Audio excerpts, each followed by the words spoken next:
Okay, now Honorable Minister. My learned friend, colleague Mr. Sinha will take care of the major issue the Honorable Member has raised. SICA will eventually go. That's the first. Sarfazi will have to be amended and brought in line with the changed provisions of the bankruptcy law. There are some changes which are required to be done. I have introduced those changes in the Lok Sabha today, and that I have had it referred to the joint committee, and that is why I insisted that the same joint committee should look at it, because they've dealt with this act. As far as DRT is concerned, there is a jurisdiction that DRT will have, because the appellate jurisdiction, the jurisdiction with regard to insolvency will be with the company law tribunals which are created for that purpose. DRT will remain with regard to recovery proceedings, and with regard to those individual insolvencies, the DRTs would have jurisdiction. Now, the problem with DRTs is that there is an inadequate infrastructure. It almost functions like a civil court, takes a lot more time. So today, to the DRT legislation also, I have introduced amendments in the Lok Sabha, referred to the same committee, and the entire procedure of DRT also is being altered. And in the altered position, a large part of the DRT proceedings will now go online, so that there will be limited hearings itself. Now, with regard to your last query, with how is it comparable to the Chapter 11, Jayant? Okay. Thinking of a 5-year time frame? No, it will be phased out immediately. Okay. There will be a period given under which the SICA complaint will have to be brought before this new forum. So the SICA cases will automatically transmit themselves into the new mechanism. Is that the process that you are contemplating? And one of the differences between your Chapter 11 is that in Chapter 11, the debtor continues to be in possession. Here, the creditors will be in possession. Now, okay. SICA being phased out, and I'll tell you one of the reasons why SICA didn't function. Under SICA, the predominant experience has been, and that is why a decision was taken way back in 2002 to repeal SICA, when the original company law amendments were passed. Now, since they were challenged before the Supreme Court, it didn't come into operation. Now, the object behind SICA was revival of sick companies. Now, not too many revivals took place, but what happened in the process was that the protective wall which was created under SICA, that once you enter the BIFR, nobody can recover money from you. So that non-performing investment became more non-performing because the companies were not being revived, and the banks were also unable to pursue any demand as far as those sick companies are concerned. And therefore, SICA runs contrary to this whole concept of exit, that if a particular management is not in a position to run a company, then instead of the company closing down under this management, a more liquid and a professional management must come and then save this company. That's the whole object. And if nobody can save it, rather than allow it to be squandered, then the assets must be distributed, and as the select committee joint committee has decided, distributed in accordance with the waterfall mechanism which they have created. Okay, now Jayant Sinha. Mr. You are Vice Chairman, how can I deny you? Thank you very much. Sir, very simple clarification I want. Now, most of the NPAs are in the power sector also. And in the power sector, if a thermal plant has been put with the condition and the government has given them a gas, that so much gas is going to be given to them, that gas is not coming. And if that happens, and it is because of the government policy that he is having an NPA and he has to close down, is there some sort of a consideration for him? Now, Jayant Sinha. Mr. Deputy Chairman, sir, when I get a chance, I'll answer the Honourable Member's question as well. I'll keep my comments short. I recognize it's late in the evening. Members are tired. As brief as possible. Has spoken already at length, so I'll keep this very short. I first of all want to very quickly thank everybody that's worked for many years in putting this legislation together. I want to thank the members in the Lok Sabha that passed it, but in particular, I really do want to thank the Joint Select Committee that worked on it. There were 30 members, 10 from this august House that have improved upon this in very significant ways, including the fact that they've strengthened workmen's rights, they've introduced cross-border insolvency recourse so that we can go after cross-border insolvencies as well, and they have introduced and strengthened the role of the operational creditors as well. So we owe a lot to the Joint Committee, and I really want to recognize them for the work that they've done. Many members spoke today, and I want to thank them for their contributions as well. What I'll try and do is to, in a very short, pointed way, answer the specific questions that were brought up. First, I want to start with my good friend, Professor Gowda, and I want to remind him, since he was at the University of Pennsylvania, that the economist that he refers to was at Harvard, Professor Joseph Schumpeter, who obviously spoke about creative destruction. And I think all honorable members, maybe there may be a few exceptions here, but I think all honorable members will agree that we operate in a market economy. And because we operate in a market economy in this country and around the world, and because progressively over the last 25 years, we've moved more and more towards an open market economy where we brought down entry barriers, as Professor Gowda exactly correctly said, we also have to make it possible for exit, resolution, revival to happen in a smooth, effective, efficient manner, protecting the various stakeholders. And that's what could not be possible in the Indian economy previously, and that's what this quite historic legislation will enable us to do. We have many debates in this House and the other House as well. We have many discussions.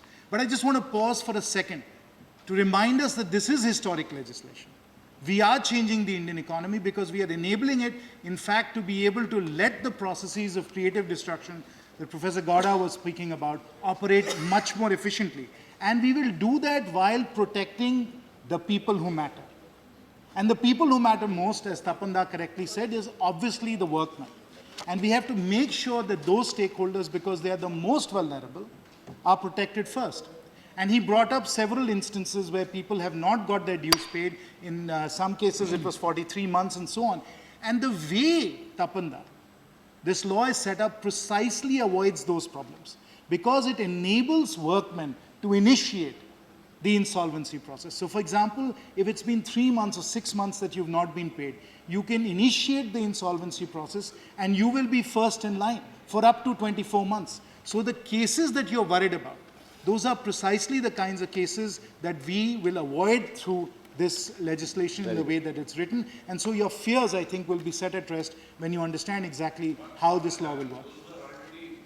Those historical cases in most instances, if they are already being tried by a superior court, for example, the high courts or the Supreme Courts, we cannot initiate this process for them. But if they are in some of the other courts, then it is possible in a voluntary basis to bring them to the NCLT and see whether we can have a more efficient resolution process. But we wanted to protect the most vulnerable, and I really want to thank the Joint Committee for ensuring that it was 24 months worth of workmen dues that we protect in this manner. Of course, we as a government are trying our level best as well to create a robust safety net, so that it's not necessary that our workers are reliant only on a company or a job, because as Professor Gowda points out, that in a market economy, companies come and companies go. And if in India we rely only on the company for a safety net, we are making many of our workers very, very insecure and vulnerable, and we want to avoid that through some of the other initiatives that we are doing in the government. But for an existing company, of course you can do it. But what if a company is already in a high court proceeding, which is the case that Tapanda brought up? I'm sorry to interrupt my friend. In case there is a company which has been lying sick for a number of years, and workmen are still struggling to get their dues, creditors are still struggling, and on the day that this act is notified, the conditions for petitioning or invoking the jurisdiction of this act are made out, even though it's a pre-existing state of sickness, the forum will have jurisdiction, even with regard to those. So the assets can be sold, unless something had already been wound up. Tapanda and Professor Gowda also wanted to understand how revival will work within this framework. Well, when a company is put into bankruptcy, there is also an ability to preemptively talk about bankruptcy. So the revival process can actually start even before you go into bankruptcy. And obviously, you know what the shadow of bankruptcy will do. So the idea would be that the stakeholders, understanding that bankruptcy is possible and it's a costly, time-consuming affair, will preemptively sit down and negotiate and come to a better settlement. That's indeed possible. But if you do go into bankruptcy, or if you do it preemptively, there are three possibilities that are worth considering when you go into a revival process. One is you find that it is the promoter that is not capable of managing that company any longer. So you replace the promoter because the secured creditors, workmen, and so on have preemptive rights over the promoter, the equity holder at that point. So you just replace them, the company is viable, it operates, it's competitive, and it moves on. The second case is if the company is actually requires a complete resetting of its costs and its capital structure to become competitive, there's a restructuring process that's required, and that will be done through the insolvency process. There's a reset, and then after the reset, the company is competitive once again, and it goes forward and is successful. That is what happens consistently in the United States. They go into bankruptcy, their liabilities are reset, they become competitive again, and then thereafter they do fine. There is a third case where, in fact, you have to go into liquidation because the company cannot compete any longer. I myself, in the United States, in some of the work I've done, have taken companies through either a revival process or a liquidation process. But if we have an effective resolution process, we can actually do that quite well. So again, this legislation will enable us to do this kind of revival depending on which case you want to put it through, and that depends on the company's competitive position. So we will be able to do that in a much more seamless way. Shri Naresh Agarwal ji wanted to know how the courts will actually work, how the appellate process will work. Very quickly, I want to tell him that we will have the National Company Law Tribunal. The appellate body to that is the NCLAT, and that can then be appealed to the Supreme Court. In the case of individuals and partnerships, you go to the DRT, as Honorable Finance Minister just said, then you go to the appellate body, the DRAT, and then again to the Supreme Court. That's how it will work. There was a question also about PSUs. PSUs are companies as well, and of course they have in some ways the sovereign backstopping them, so if the sovereign steps in, it's a different matter. But because they are companies, they are subject to the same laws that we would be bringing in as far as bankruptcy is concerned. Vivek Gupta ji wanted to understand whether bankruptcy would be possible in a repeated way. I don't think that will be possible because once you go through bankruptcy, we capture that information, and then there will be few creditors who will want to give you loans again. And therefore, you will not be able to repeatedly go through bankruptcy because the creditors will not be there. So that's the way we would answer that question. Anand Sharma ji and Professor Gowda wanted to know about fraud that's committed during the insolvency process. There are some penalties. There are specific clauses that ensure penalties if you're doing fraudulent or avoidance actions. And there is a way for the insolvency manager to prevent avoidance action. So if somebody wants to siphon assets away, those can be prevented and brought back into the insolvency process. So those clauses are in fact there. Then there were several questions about how will this be implemented, how will this actually be executed. We have limited judicial capacity, we need more judges, we need more courts. How will the industry be created, where will the professionals come from, and so on. Those are very good questions. Of course, we are working on all of those. We are setting up the courts. I'm sure Professor Gowda in his work at IIM Bangalore and other premier management institutes will ensure that this training and the coursework is put together for bankruptcy. And I will rely on him to encourage his other academic colleagues to do that. But we will, of course, go through a staged notification process implementing this as and when we find that the implementation and the execution capacity is there. That's our responsibility, and we'll certainly do it that way. To the best of my knowledge, I think the performance bonds case issue that you brought up has in fact been amended by the Joint Select Committee, so that's not something you need to worry about. And in your question also, Professor Gowda, about whether the time is sufficient or not, I want to once again remind you that it's possible to actually preemptively start talking about bankruptcy and therefore have more time rather than just the 180 to 90 days. These were the major questions, honorable members, that were brought up. No, accountability on the bankers is there through their boards, through their management structures, through their shareholders. And obviously there are grievance redressal mechanisms that are also there. And so the banks are going to be there. And with this, I commend the legislation to the House and request that it be passed. Thank you. Okay. The question is that the Insolvency and Bankruptcy Code 2016 as passed by Lok Sabha be taken into consideration. Those in favor, please say aye. Those against, please say no. I think the ayes have it, the ayes have it, the ayes have it. Motion is adopted. We shall now take up clause by clause consideration of the bill. Clauses 2 to 15 stand part of the bill. Those in favor, please say aye. Those against, please say no. I think the ayes have it, the ayes have it, the ayes have it. Clauses 2 to 15 are adopted. Clause 16 stand part of the bill. There is one amendment, number 1 by Dr. T. Subbarami Reddy. Are you moving? So I won't move, because Not- already too late, I don't want to Not moving, yes. Amendment not moved. Amendment not moved. I shall now put clause 16 to vote. Those in favor, please say aye. Those against, please say no. I think the ayes have it, ayes have it, ayes have it. Clause 16 is adopted. Clauses 17 to 67 stand part of the bill. Those in favor, please say aye. Those against, please say no. I think the ayes have it, the ayes have it, the ayes have it. Clauses 17 to 67 are adopted. Now, clause 68 stand part of the bill. There is one amendment, number 2 by Dr. Subbaram Reddy. I won't move. Not moving. Amendment not moved. I shall now put clause 68 to vote. Those in favor, please say aye. Those against, please say no. I think the ayes have it, the ayes have it, the ayes have it. Clause 68 is adopted. Clause 69 stand part of the bill. There are two amendments, numbers 3 and 4 by T. Subbaram Reddy. No, if you want, I won't move. No. We don't want. We don't want. Already 8 o'clock, people Yeah. are feeling hungry, I don't want to move. Yes. Amendment not moved. I shall now put clause 69 to vote. Those in favor, please say aye. Those against, please say no. I think the ayes have it, the ayes have it, the ayes have it. Clause 69 is adopted. Clause 70 stands part of the bill. There are 3 amendments, numbers 5 to 7 by Sri Dr. T. Subbarama Reddy. I'm not moving, sir. Yes, not moving. Amendment not moved.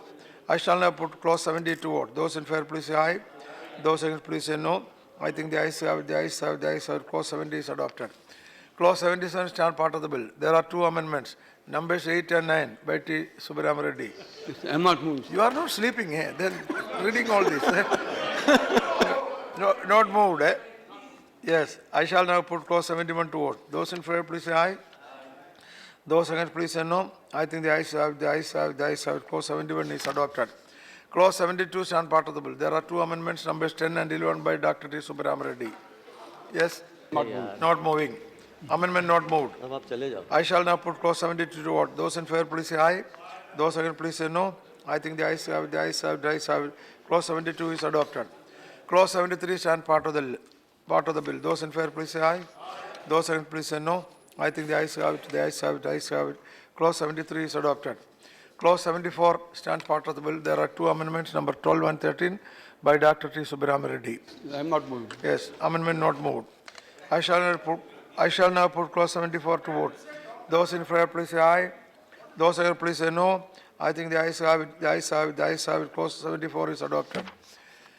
Clause 75 stand part of the bill. There is one amendment, number 14 by Dr. Subbarama Reddy. So though I want to move, but it will be more time delay, therefore I don't want to move. Amendment not moved. I shall now put clause 75 to vote. Those in favor, please say aye. Those against, please say no. I think the ayes have it, the ayes have it, the ayes have it. Clause 75 is adopted. Clause 76 stand part of the bill. There are 2 amendments, number 15 and 16 by Dr. T. Subbarama Reddy. Yes? I'm not moving. Yes, amendments are not moved. I shall now put clause 76 to vote. Those in favor, please say aye. Those against, please say no. I think the ayes have it, the ayes have it, the ayes have it. Clause 76 is adopted. Clause 77 stands part of the bill. There are 3 amendments, numbers 17 to 19 by Dr. T. Subbarama Reddy. I think the last shall I move or? No. Okay, I won't move. Yes. Why wasting our time? Don't move. Okay. I'll bother. Yeah, thank you. Amendments not moved. I shall now put clause 77 to vote. Those in favor, please say aye. Those against, please say no. I think the ayes have it, the ayes have it, the ayes have it. Clause 77 is adopted. Clauses 78 to 255 and the first schedule to 11th schedule stand part of the bill. Those in favor, please say aye. Those against, please say no. I think the ayes have it, the ayes have it, the ayes have it. Clauses 78 to 255 and the first schedule to 11th schedule are adopted. Now, clause 1, the enacting formula and the title stand part of the bill. Those in favor, please say aye. Very slow. You are not coffee name. Coffee name, Pia. Now, those in favor, please say aye. Those against, please say no. I think the ayes have it, the ayes have it, the ayes have it. Clause 1, the enacting formula and the title are adopted. Now, Sri Jayant Sinha to move that the bill be passed. I rise to move that the bill be passed. Motion moved that the bill be passed. Question is that the bill be passed. Those in favor, please say aye. Aye. Yeah, that's good. Those against, please say no. I think the ayes have it, the ayes have it, the ayes have it. The bill is passed. Yeah. Now,